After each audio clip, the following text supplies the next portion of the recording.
Dear ladies and gentlemen, we have come to the end of our long seminar. We have had 1.5 days of vivid discussions on very interesting topics.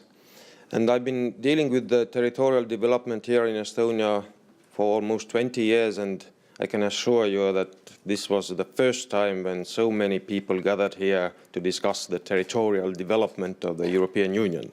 This has never happened before in Estonia. And I would like to thank the ESPON team and you all participants for giving us this opportunity today.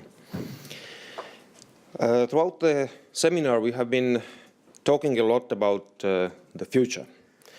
Either looking to the past, what we can learn from the past to take with us to the future, or searching the tendencies and trends that most likely will shape our future.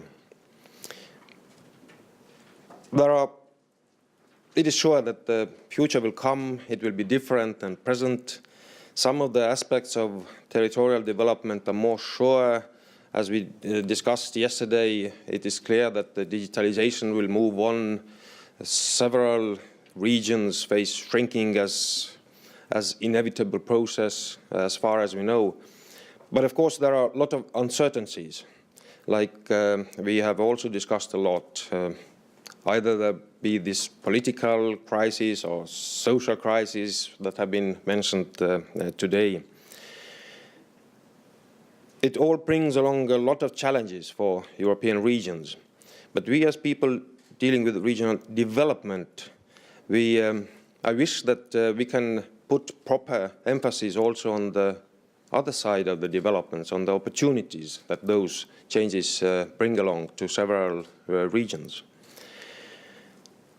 Like we heard yesterday and today, there will be plenty of promising research activities going on and providing results next year. And as we very well know that next year there will be also on the policy-making side heavy discussions going for the elaboration of the policy framework for the next financing period of the EU.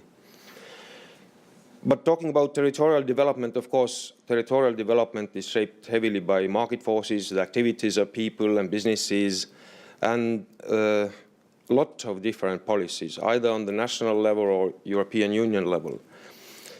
And like discussed in the seminar, for us as a community, getting through this message that territories matter and territorial approach is better than purely sectoral one is a big challenge. And I always think that our success will be measured by that, whether we can make a visible benefit, show the visible benefit of this territorial approach to other policymakers in sectoral areas in achieving their own objectives.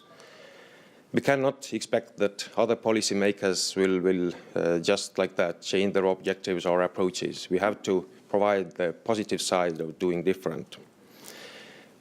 Yesterday I started with talking about digitalisation, and allow me just to share a couple of words on that topic.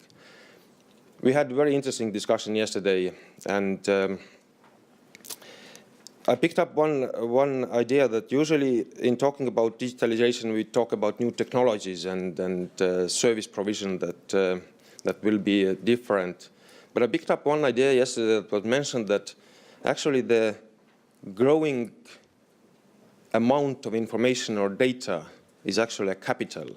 And it is worthwhile of thinking how we can make this capital not a global one, but localized one, so that the local people and authorities and businesses can really turn it into their own capital, this majority change we will face. The other thing that we didn't maybe so much touch upon, but digitalization brings along also opportunities for inclusion and engagement. And here I come to my couple of special thanks. I would like to thank the ESPON team for using this Slido facility. Like yesterday, we saw that we have very different expectations while using this new technological widgets, but it turned out that silently we all used only this electronical a communication way, and we didn't use very much this old-fashioned way of asking questions and giving our feedback.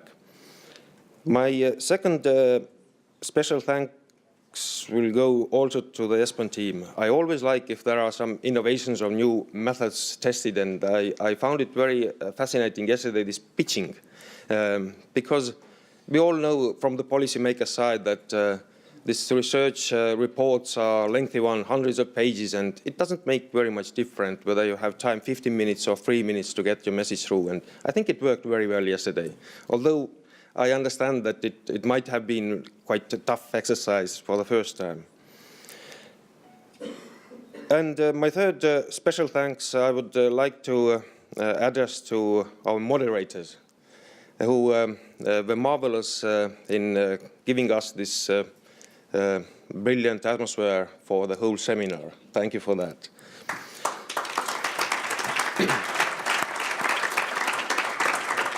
So thank you once again for coming to Tallinn. I hope that you will come back in future. And if the developments in renewable energy will become any obstacle for coming here physically, I hope that you will get in contact through electronic channels. Thank you.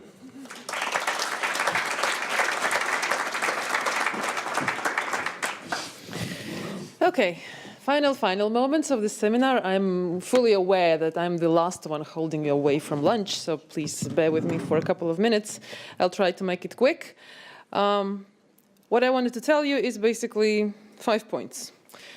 Point 1, there will be a synthesis report that will present the key messages from this seminar on both subjects that were covered, and this will be prepared with the support of our wonderful moderator Greg and his team.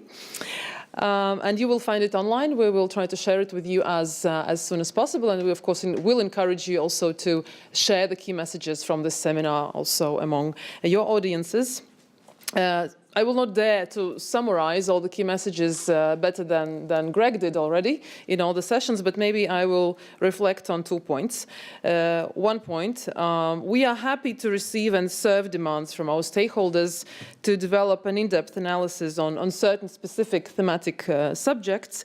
And at the same time, I would like to highlight that any sectoral issue where we engage ourselves, either it's digitalisation or it's climate change or it's innovation, business development, smart development, they have to be analysed from a territorial perspective. And for us, this means to analyse these sectoral issues in relation to the needs of particular areas, cities and regions, in relation to other sectors, to make this a cross-sectoral perspective, and also by revealing the impacts on territorial development. And this is, of course, exactly the mission, the beauty, and at the same time, a very important challenge and the continuous challenge of ESPON program.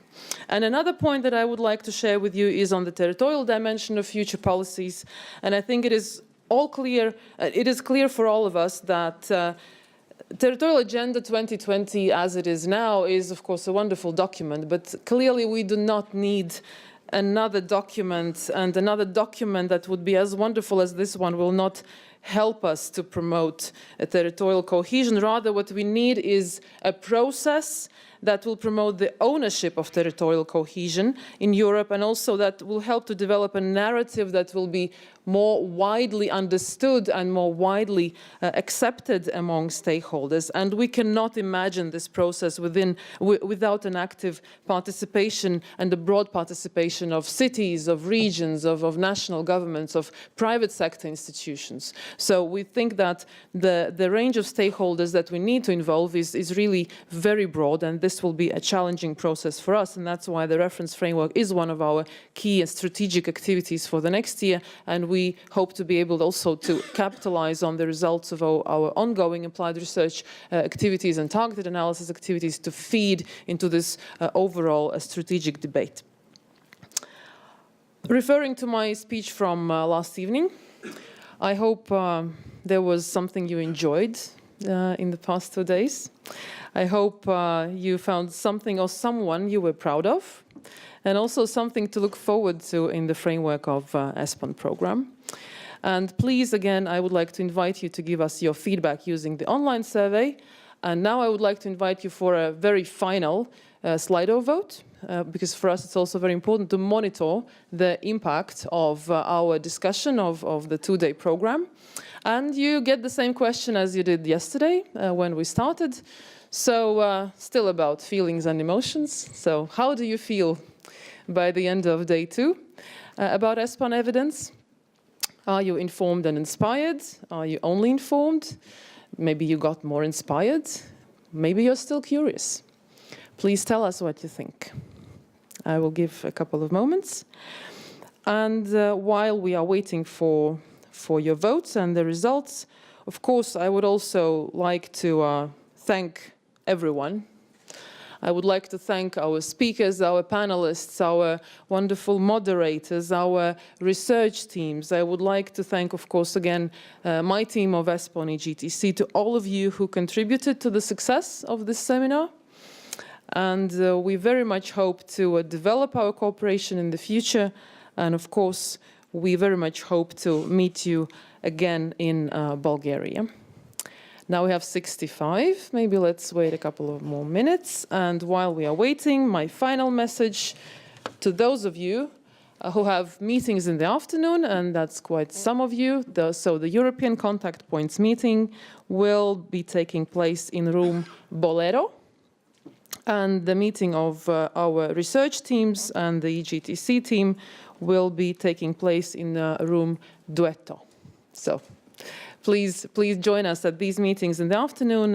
They both start at 2 o'clock. Okay, we can probably stop here. Fantastic. Wow, okay.